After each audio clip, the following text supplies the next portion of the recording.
हरिओम नमः शिवाय। ही कथा पाण गुरु कृपा सां हासिल करे रहिया आहियूं। महिरबानी करे गौर ॾेई ॿुधिजो।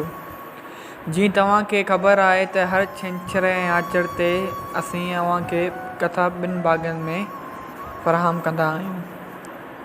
त मर्दानो शहर में वञी छा थो ॾिसे त हिकु तमामु वॾो शाहूकारु रेशमी सीट ते चढ़ी वेठो आहे। मथां नौकर हवा पिया कनि। केतिरा ई नौकर चाकर अॻियां हथ ॿधी बीठा आहिनि। तमामु सुंदर ॾिसण जहिड़ो मकानु आहे। केतिरा ई मुंशी ऐं गमाशिता लखपड़ जे कम ते वेठा आहिनि ऐं ॿिया रुपयनि ऐं नोटनि जूं थैलियूं अॻियां रखियूं आहिनि। मतिलबु त मर्दाने खे हर तरह जो दुनियावी सुख हिन शाहूकार वटि मैसर ॾिसण में आयो, मौजूदु ॾिसण में आयो। उते मर्दाने खे गुरु नानक साहिब जे हिकु श्लोक तां अची शंखा पैदा थी ऐं यकदमि गुरु साहिब वटि आयो ऐं चयाईं त ए महाराज, तव्हां पंहिंजे श्लोक में चयो आहे त संसार सारो दुखी आहे, पर तव्हां हली ॾिसो त फलाणो सेठ कहिड़ो न सुखी पियो गुज़ारे। हिन वटि दुख जी त नामो निशानी कोन आहे। तंहिं ते गुरु साहिबनि फरमायो त ए मर्दाना, हिन माण्हू जहिड़ो दुखी ॿियो को वरी न लभंदो। ही तमामु घणो दुखी थो गुज़ारे। तूं वञी खुलासो करे हिन खां हक़ीक़त पुछ।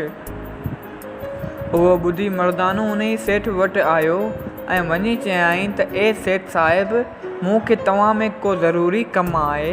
हिकु ॻाल्हि तव्हां खां पुछणु आयो आहियां, छो त असांजे गुरु महाराजनि ॻाल्हि कई त हिन सेठ जहिड़ो दुखियो ॿियो को कोन मिलंदो। इहा ॻाल्हि केतिरी क़दुरु आहे, सच आहे।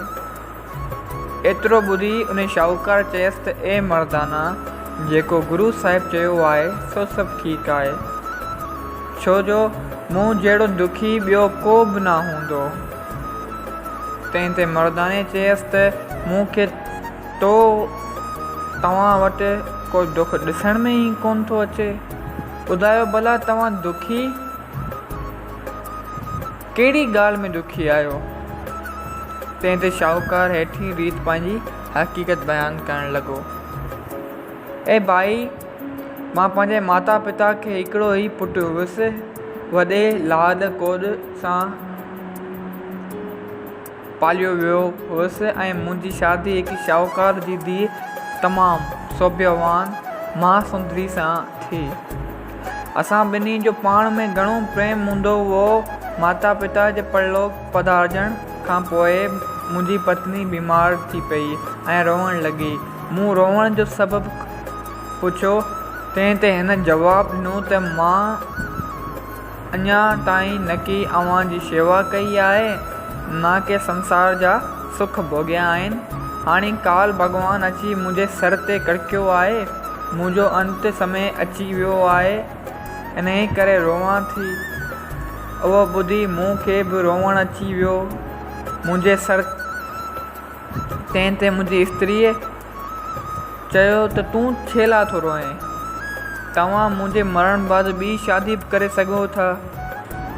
इहो असां स्त्रियुनि लाइ ई बंधन आहे जो पति जे मरण बाद उहे ॿी शादी नथियूं करे सघनि ऐं पंहिंजे धर्म में ई वेही रहे ऐं संदसि विछोड़े में तड़पी तड़पी पाण खे हेणो करे ख़तमु करे छॾे।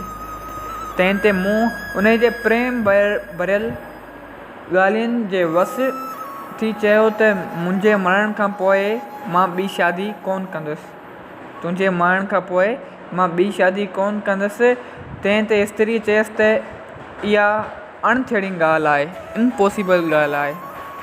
अणथियणी ॻाल्हि आहे, इम्पॉसिबल ॻाल्हि पियो करीं, जो एतिरी यादगिरी रहणु मुश्किल आहे।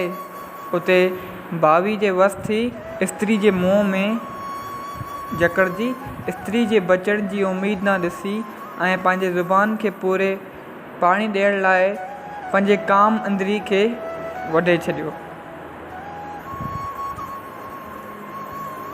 ऐं उतां वरी ईश्वर जी कुदरत सां स्त्री बची वई।